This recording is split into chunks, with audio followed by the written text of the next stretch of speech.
ഇവർ 3 പേരും കൂടെ കുത്തിയിരുന്ന് നോക്കുന്നത് എന്താണല്ലേ, ഹോട്ടൽസ് ഫുൾ ഇവർ കയറി ഇറങ്ങി നടന്നിട്ടും ഒരു ഫുഡ് പോലും കിട്ടിയില്ല. അവസാനം ഇവർ വിചാരിച്ച് ഓൺലൈനിൽ കാണുമെന്ന് വിചാരിച്ച് ഓൺലൈനിൽ തപ്പിയപ്പോൾ ഓൺലൈനിൽ പോലും ഇല്ല. ഇതെല്ലാം അവിടെ കണ്ടപ്പോഴത്തേക്ക് എനിക്ക് ചിരിയാണ് വന്നത്. ഞാൻ നേരത്തെ ഇവർ പോയപ്പോഴേ പറഞ്ഞാണ്, ചേട്ടാ ഹോട്ടലൊന്നും കാണത്തില്ല, അതുകൊണ്ട് ഞാൻ ഇവിടെ മാവിരിപ്പോണ്ട് ചുട്ടുതരാമെന്ന്. പറ്റത്തില്ല, അവർക്ക് ഹോട്ടലിൽ തന്നെ ഒന്ന് ഫുഡ് കഴിച്ചേ പറ്റത്തുള്ളൂ. ഞാൻ എന്തൊക്കെയാണ് ഇരുന്ന മാവിനും നല്ലപോലെ അപ്പവും നല്ല ചൂട് കടലക്കറിയും വയറ് നിറച്ച് കഴിച്ചിട്ടാണ് ഞാൻ ഇവിടെ ഇരുന്നത്. പിന്നെയുള്ള ക്രീം എല്ലാം അവിടെ, മോയ്സ്ചറൈസിങ് ക്രീം എല്ലാം അവിടെ പൊത്തി കാരണം നല്ലപോലെ വിയർക്കുകയും ചെയ്യുന്നുണ്ട്. അപ്പോൾ ഞാൻ ചോദിച്ചു, ചേട്ടാ വല്ലതും വേണോ? അപ്പോൾ പറഞ്ഞിട്ട് ഈ വല്ലതും ഉണ്ടോ, എനിക്ക് വിശന്നിട്ടും വയ്യെന്ന് പറഞ്ഞ്.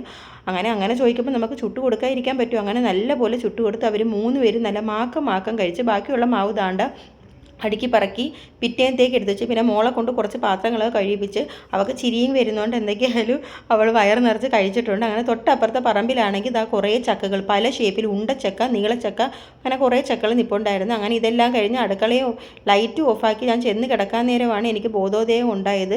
സിലിണ്ടർ ഞാൻ ഓഫ് ചെയ്തു, അത് എപ്പോഴും ഞാൻ വന്ന് നോക്കുന്ന കാര്യമാണ്. അങ്ങനെ എന്തൊക്കെയായാലും നോക്കിയപ്പോഴത്തേക്ക് ഓഫ് ചെയ്തിട്ടുണ്ട്. അപ്പോൾ ഇത്രയൊക്കെ ഉള്ളൂ. ടാറ്റാ.